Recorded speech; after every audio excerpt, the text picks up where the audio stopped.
100 তো 100, 10, 20, 30, 40, 50, 60, 70, 80, 90, 100 দিলাম যান।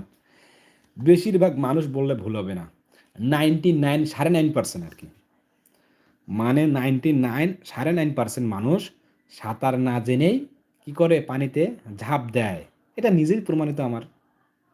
এখনই বলি যে বায়ার ফান্ডিং একটা আলাদা করে নেব ৫০০, ১,০০০ টাকায়। সবাই buyer funding, buyer funding, buyer funding. আবার অনেকে কোর্স করায়। শুধু বায়ার ফান্ডিং। এখন আমি বুঝি না যে শুধু যে বায়ার ফান্ডিং করায়, এখন কে কাজ পেল বা কে কাজ পেল না, সে কিভাবে বুঝলো? এখন যে শুধু বায়ার ফান্ডিং করায়, অনেকে আছে কাজ না জেনে ইউটিউবে ২ একটা ভিডিও দেখে। দেখার পর সে চলে গেল বায়ার ফান্ডিংয়ে। এখন তার দ্বারা কি কোনো কিছু করা সম্ভব হবে? তার জন্য তো বায়ারটা আরো খারাপ অবস্থায় চলে যাবে, বায়ারটা। খারাপ অবস্থায় যাবে। বায়ার কাজ জমা দিতে পারবে না। এই সেই কত ঝামেলা। আর সে তো জেনে বায়ার ফান্ডিং করবে সেটা তো ১,০০০ বা ১,২০০ টাকায় করাবে বা ১৫০০ টাকায় করাবে। সে তো ১,০০০, ১৫০০ টাকায় নিয়ে নেবে। নিয়ে নিলে ঝামেলা শেষ। তো এইটা দেশের জন্য খুবই দুর্নাম, খুবই কিন্তু বদনাম কিন্তু। এটা করা যাবে না কিন্তু। Buyer funding